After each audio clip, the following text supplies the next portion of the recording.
Good morning. I'm Luisa Molina, and I would like to welcome you to our panel session, which is the first one is on Ciudades Contaminación, atmosférica y Cambio climático. Okay, and we have assembled a group of experts that would be our panelists, and so let me see. I think well. Okay, so we have Doctora Marisol is that Angles?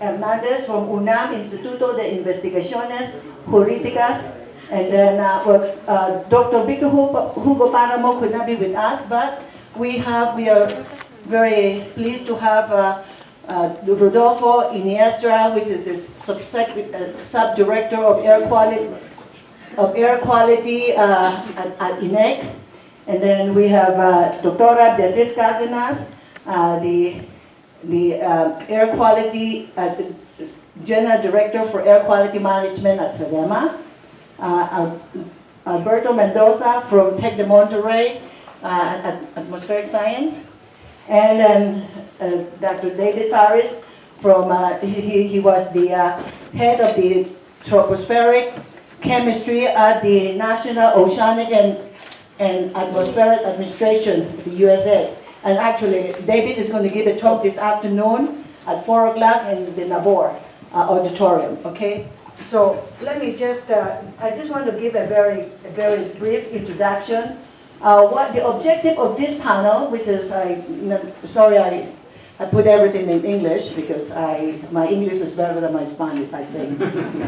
So the objective is to share the experience of a few selected cities in addressing air pollution and climate change. And so I have asked the panelists to discuss some of these topics. What are the major challenges? Let me see the other way. I think it's easier. Okay, so what are the major challenges faced by your city in addressing air pollution and climate change? What were the steps taken by your city government in reducing the emissions, the air pollutants, as well as greenhouse gases? What was the role of science and technology in solving the air pollution problems? And how has science contributed to decision-making process? And what are the lessons learned? So here I just show very quickly, this is the world urbanization prospects that just come out in April 2018 of this year, okay, and which shows that I guess that's 1970, there were 37% urban, and then it increased to 43 in 1990, and then 55% now in 2018, and it's projected to have 68% by 2030. So the world population right now is about 7.6 billion, of which 3.4 billion live in the rural area, and 4.2 billion, or 55%, live in the urban. And in fact, the most urbanized region, as shown here, it is in the color, the color brown. Those are the most urban. And you could see that here in it's North America, we had 82% urban regions. Latin America and the Caribbean, 81%. And Europe, 74%. Oceania, 68%. Asia, 50%. And only Africa still have more rural population than urban, but that's changing. And in fact, the urban population is projected to increase to 68%, of which Asia and Africa are the fastest growing urban centers. Okay, so the poor air quality is a common problem in cities and megacities. Okay, we are addressing cities, but as well as megacities, which usually it's considered as that more than 10 million, but there are so many similarities. So I would say that many of the cities, if you see that the red, these are the mega cities, okay, and then but there are many cities that have population of 5 million to 10 million, and then there are many of 1 million or more. Okay, and of course Mexico City is right here. here, okay? And so it's one of the very first megacities. All right, so and again, I just show very quickly, and I always struck to me that in London, I mean, 1952, we had the killer fog, but that was caused by the use of coal, and it's with in 1952 where many people were killed and that's known as the killer fog. But the smog actually was actually started. It's Dr. Hagen Smith is the one that so we call him as the discoverer of the Los Angeles smog, and that was in 1950s. And you could see that these ladies, she's tearing going to work because of the PAN, peroxyacetyl nitrate, and very similar in Mexico City here. We have very similar in 1970s again. Here, it's at that time it's just very bad. But even as recently we have Shanghai, Beijing, and Delhi. And Delhi was so bad that the headline said that Delhi, blanketed in toxic haze, has become a gas chamber. And this is not only limited to developing cities. This is also in like Eiffel Tower was in Paris. Okay, and so it's in other, this is in 1914. So indeed, the human activities, including industrialization, urbanization, and globalization, are all drivers of air pollution. So this one just came out also last year, the Lancet Commission on Pollution and Health. Okay, so I just wanted to show this because it says that the pollution, which in this case, it's not just only air, they also include the air, water, and soil. They kill at least 9 million people, okay, or 60% of the global death, and cause almost $5 trillion. And the low-income and rapidly industrializing countries are the one worst affected. India has the largest number of pollution deaths, 2.5 million. And China is second with 1.8 million. And they also mentioned that, and this could possibly be underestimated, okay? Now, the air pollution and climate change are closely linked and share common solutions. And the fossil fuel combustion in higher income countries and the burning of biomass in lower income countries accounts for about 85% of the airborne particulate pollution. So the cost of inaction is high, while the solution would give tremendous economic gains. So in fact, this is this is also, it's just to, here, sorry, I'm not very good, yeah, okay. So the air pollution was the biggest killer. Here you could see that there is air pollution, water, occupational, soil, chemical, metal. But the air pollution was by far the biggest killer. Okay, and the outdoor pollution, largely from vehicle and industry, caused about 4.5 million deaths. And the indoor pollution from wood burning and stoves caused about 3 million deaths a year.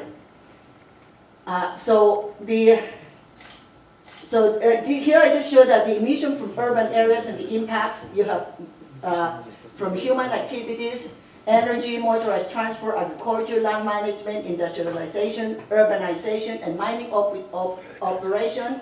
They emit particulate matter, sulfur dioxide, nitrogen oxide, carbon monoxide, carbon dioxide, methane, ammonia, and volatile organic compounds. And so also that there are secondary pollutants, ozone, sulfate, nitrate, and ammonium aerosol. And the people were exposed to this pollution, animal, vegetation, human-made materials, soil, and watershed. And the impacts is that cause premature death, reduce the crop yields, acidification, eutrophication, reduction of biodiversity, impair ecosystem services, and climate interaction. And they impose tremendous cost to the society. So here I just highlight, because we are talking about air pollution and climate change.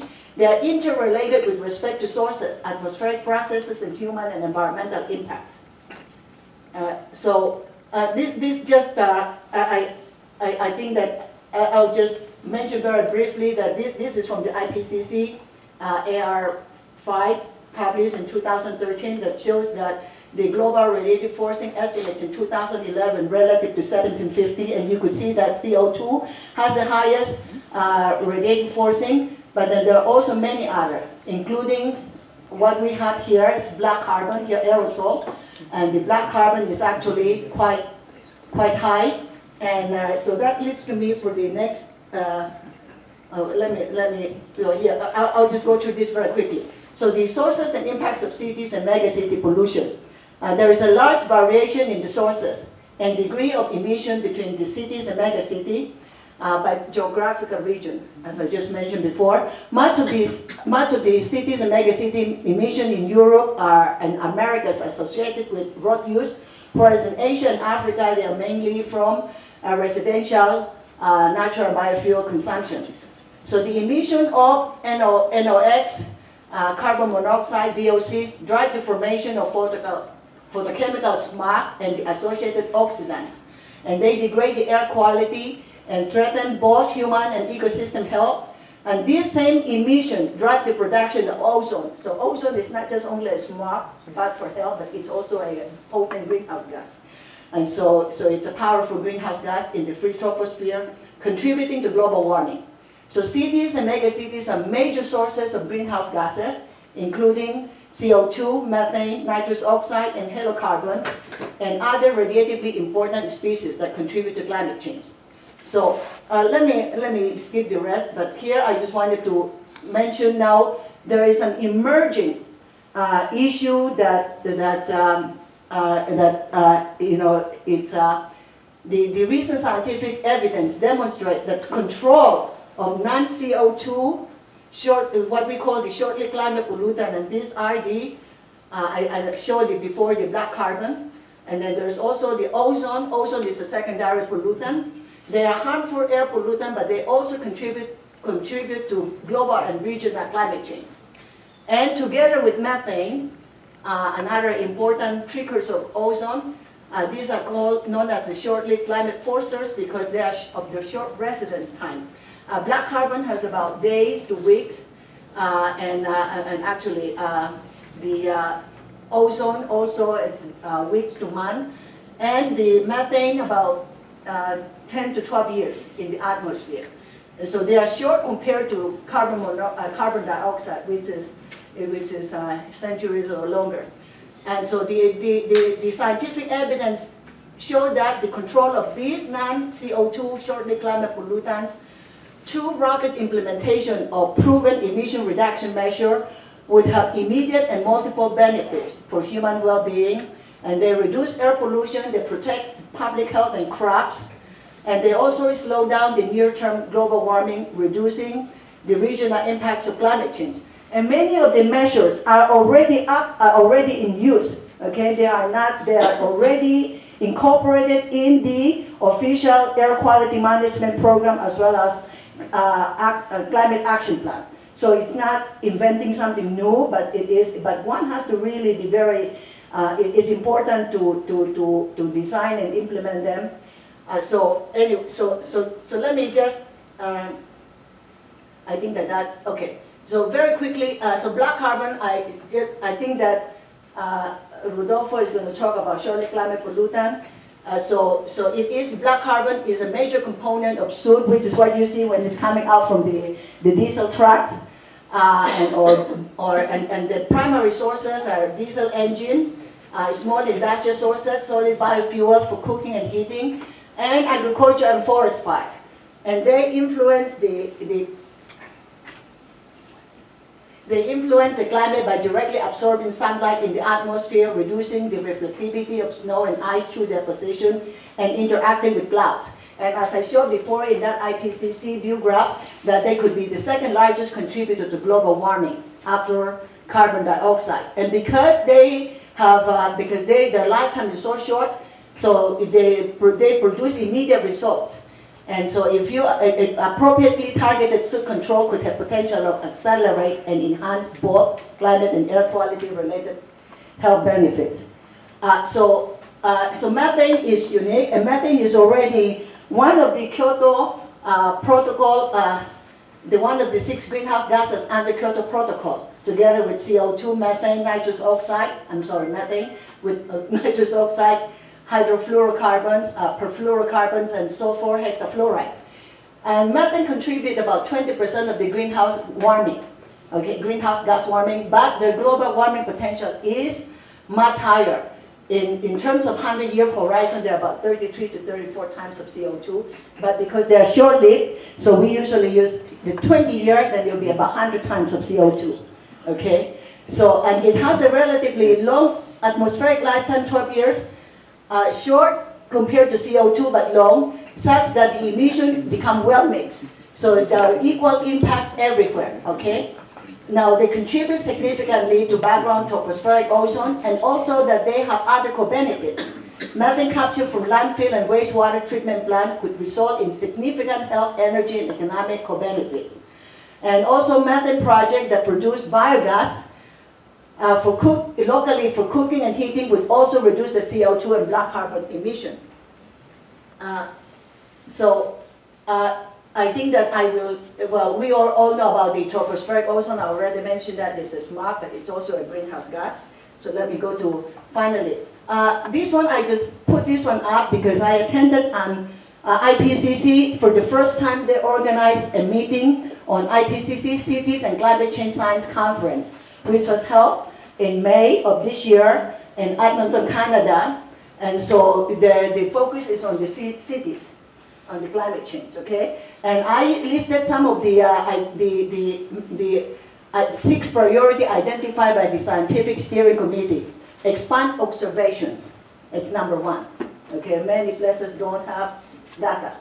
Understand climate interaction, study informal settlement, harness disruptive technology, support transformation, bold strategies are needed to achieve low carbon resilient cities, and recognize the global sustainability context. And this is available in the web, okay? So, without further ado, let me now introduce our first speaker, Doctora Marisol Angles Hernandez. Is that correct? Yes. Angles, okay, I just want to make sure. Angles Hernandez from UNAM, and she is going to give the first presentation. Thank you. Pues buenos días, muchas gracias a todos por estar aquí, por haber adivinado que era aquí, adivinaron. Y pues rápidamente, como vamos a hablar del tema de ciudades y contaminación atmosférica y cambio climático, brevemente les quiero comentar la última recomendación general que emitió la Comisión Nacional de los Derechos Humanos respecto de estos temas, para que lo vayamos teniendo como eje transversal en el análisis y como, digamos, temática de fondo. Lo primero que quisiera que supieran es que el fundamento constitucional para que nosotros estemos hablando de derechos humanos y calidad del aire está en la propia Constitución, que se habla de que todos tenemos el derecho a disfrutar de los derechos humanos que están reconocidos en la Constitución y también en los tratados internacionales.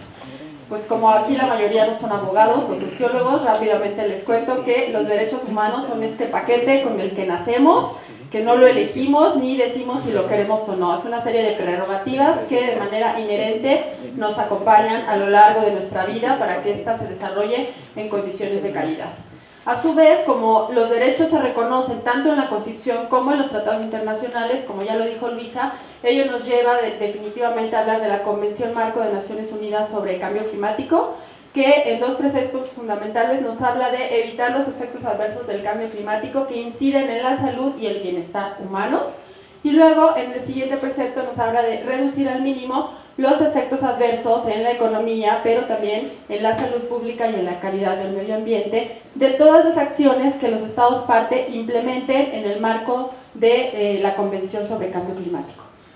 Ya mencionó Luisa el protocolo de Kioto, pero también el reciente Acuerdo de París forma parte de esta convención y de este tratado, y nos dice que es importante que los estados lleven a cabo esfuerzos para promover, respetar y tomar en consideración las respectivas obligaciones en materia de derechos humanos, lo cual involucra, por supuesto, el derecho a la salud, ¿no?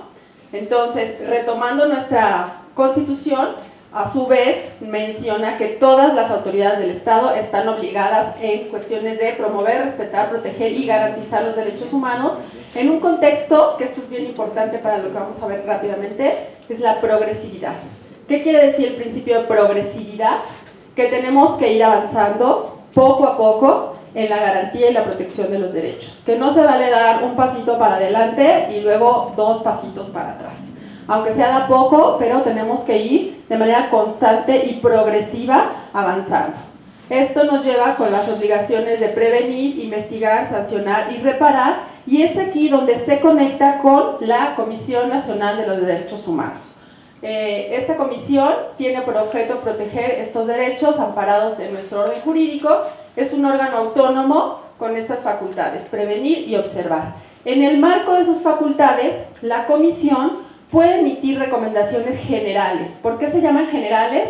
Porque lo que están buscando estas recomendaciones es atender un problema complejo a fin de que se promuevan las disposiciones normativas para atender problemas que están violentando derechos humanos y que no se han, digamos, resuelto de manera adecuada. Y pues eso es el tema de la calidad del aire, definitivamente.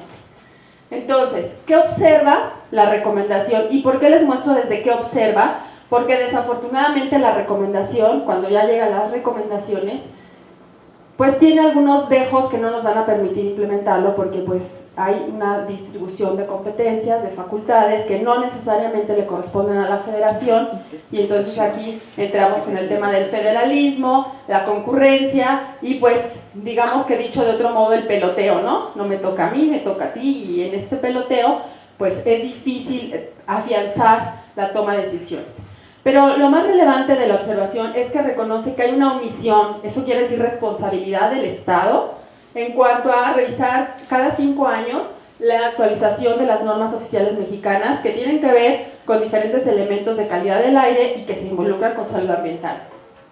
Igualmente hay una omisión respecto de la inobservancia del principio de progresividad, que les mencioné que está en la Constitución. ¿Por qué la recomendación identifica esta omisión en materia de progresividad? Porque hay suficientes elementos científicos, ¿no?, como los determinados por la Organización Mundial de la Salud, donde ya se establecen límites que nosotros no estamos observando. Entonces, no es que no sepamos, no es que no haya información. En materia ambiental tenemos 2 principios ejes, que son el principio preventivo y el principio precautorio. El principio preventivo nos permite actuar cuando hay suficiente evidencia científica, y el principio precautorio nos permite actuar justamente ante la falta de certeza científica, ¿no? Entonces, digamos que estos 2 principios debiesen ser los ejes de actuación de la política pública en materia de normatividad y calidad del aire. También hay una falta de consideración respecto de aquellos que se consideran estar en una condición más vulnerable respecto de la complejidad de la contaminación atmosférica y la salud, como son los niños, como son las personas de la tercera edad y aquellos que ya presentan una precondición de salud. En materia de contaminación atmosférica, ¿qué específicamente identifica la recomendación? Pues omisiones al cumplimiento de todas las facultades de las diversas autoridades implicadas, desde inspección, vigilancia, sanción, monitoreo, actualización normativa. Entonces, si nosotros nos damos cuenta, generación de información, acuérdense que para poder tomar decisiones, pues la información es un insumo fundamental. Y si nuestras estaciones de monitoreo no funcionan, si muchos de nuestros municipios carecen de ellas, si no se genera y se reporta la información adecuadamente, pues no estamos teniendo el insumo de base para poder tomar o desarrollar políticas públicas adecuadas, ¿no? A su vez, tenemos que el principio precautorio que les hablaba implica la garantía del control de la contaminación atmosférica urbana respecto de aquellos contaminantes que inciden de manera directa en la salud. Es triste decirlo, pero nos cuesta trabajo reconocer y avanzar en materia de normatividad, en materia de emisiones a la atmósfera, de contaminantes criterio, y además otra cosa es que se le ha dejado a la federación la facultad como exclusiva de regular estos temas, cuando también los ámbitos locales podrían hacerlo, ¿no?, de acuerdo con la propia normatividad. Algo importante es la omisión administrativa en la revisión quinquenal, en materia también ambiental y energética. Ya nos decía Luisa del metano, la capacidad del calentamiento del metano, y nosotros con la reforma en materia de energía empezamos a impulsar la fracturación hidráulica, y no creamos una norma técnica, creamos una guía. En México las guías, pues si queremos las tomamos en cuenta, y si no, no. No es como en otros países que las buenas prácticas, no, para nosotros funcionamos diferente. Entonces nosotros lo que tendríamos que tener es una norma técnica que ayude a regular cómo vamos a controlar esas emisiones de metano resultado de la fracturación hidráulica. Y las omisiones administrativas también de este sector, estamos jugando, yo digo que en doble vía. Por un lado nos comprometemos a reducir emisiones de gases de efecto invernadero en el marco del Acuerdo de París, y por el otro lado estamos impulsando toda la inversión para apostarle a los fósiles, ¿no? De toda naturaleza. Entonces, pues son objetivos de suyo contradictorios que como política pública pues no ayudan a ir hacia un mismo rumbo. Y la inadecuada implementación de las estaciones y redes de monitoreo para medir las emisiones de las que ya les comentaba. Entre las recomendaciones, pues bueno, aquí se va a quedar la presentación, porque creo que me quedan 2 minutitos, pero solo quiero que vean algunas cosas que son complicadas. Por ejemplo, dice, en 6 meses revisar y actualizar las normas sobre contaminantes criterio. Ustedes están aquí, son los expertos. ¿En 6 meses vamos a tener esto resuelto? Obviamente no. Entonces, pues una cosa es la buena intención de la recomendación y otra cosa es la posibilidad fáctica de poder llevarlo a cabo. Esto sí se puede hacer, ¿no? Celebrar convenios con los gobiernos estatales para difundir la información sobre daños a la salud. Bueno, eso sin problema. El tema de implementar mecanismos para cumplir con las especificaciones de los combustibles fósiles. ¿Qué son mecanismos? ¿De qué mecanismos está hablando la recomendación? Si quiere cumplir con especificaciones. Quiere decir que tampoco tenía muy claro cuál era el método y pues usó la palabra mecanismo, ¿no? Realizar trámites administrativos para contar con laboratorios de pruebas. Pues esto no solo son trámites administrativos, un laboratorio de pruebas, ustedes lo saben, requiere recursos, requiere inversión, ¿no? ¿Desde dónde vas a instalar el laboratorio? Y publicar en el portal el fundamento técnico cuando se justifique que no se revise una norma oficial mexicana. Bueno, esto creo que es lo más sencillo de todas estas recomendaciones que están aquí inmersas. También habla de realizar la emisión de una norma oficial mexicana para regular límites máximos de emisión sobre compuestos orgánicos volátiles. Tenemos más de como 10 años pidiendo esto, ¿no? Entonces, si ahora decimos que en 6 meses, ¡wow! 20, sí, ¿verdad? Bueno, realizar estudios de investigación para actualizar las normas oficiales relativas a emisiones de contaminantes criterio. De alguna manera, creo que la recomendación nos pasa como cuando vemos las tesis de los chicos. La parte rica está como en todo el diagnóstico y ya cuando llegan a las conclusiones ya están cansados, ya no se ocurre nada, ¿no? Y entonces, pero pues sí es interesante que un organismo encargado de la protección de los derechos humanos a nivel nacional en este país se haya abocado a analizar este tema, ¿no? Igualmente se habla de inspeccionar los centros de expendio al público para verificar que las especificaciones de los gasolinas y diésel cumplan con las especificaciones requeridas por las normas. Aquí hay una cosa interesante que parece ser que tenemos ciudadanos de primera y segunda categoría, ¿no? Cuando hablamos de la norma que emitió la CRE, porque para 3 zonas metropolitanas se establecen ciertos límites máximos permisibles y para el resto del país no. Entonces, ok, se entiende que en esas zonas metropolitanas la problemática ya está como muy acendrada, pero creo que todos nos merecemos las mismas normas porque los derechos humanos no distinguen categorías, ni distinguen dónde vivimos, ni dónde no. Y como nos mostraba Luisa, pues tenemos las ciudades que van creciendo a una velocidad impresionante, entonces tenemos que garantizar los derechos de manera homogénea pues en todo el país, ¿no? Y bueno, aquí está enorme esto, que son todas las recomendaciones generales, ya que se las dejo ahí para las noches de insomnio, pero nada más como cerrando, hay que mirar que cuando estamos hablando de contaminantes criterio, de contaminantes que tienen efecto invernadero, pues estamos hablando de un binomio complejo, pero que sí tenemos que generar un diálogo entre la academia y pues los tomadores de decisiones. Ahora creo que está una iniciativa para decir no al fracking, ¿no? De nuestro nuevo presidente electo, entonces bueno, no sabemos cómo va a prosperar, pero en caso de que no prospere, pues tendríamos que estar pensando en cómo generar normas para controlar estas emisiones de metano, resultado por ejemplo de la fracturación hidráulica, contar con normas sobre contaminantes orgánicos volátiles, realmente cumplir con la obligación de revisar quinquenalmente las normas oficiales mexicanas, porque eso no nada más son normas y no nada más es un discurso de derechos humanos, son vidas que están detrás, miles de vidas. Muchas gracias.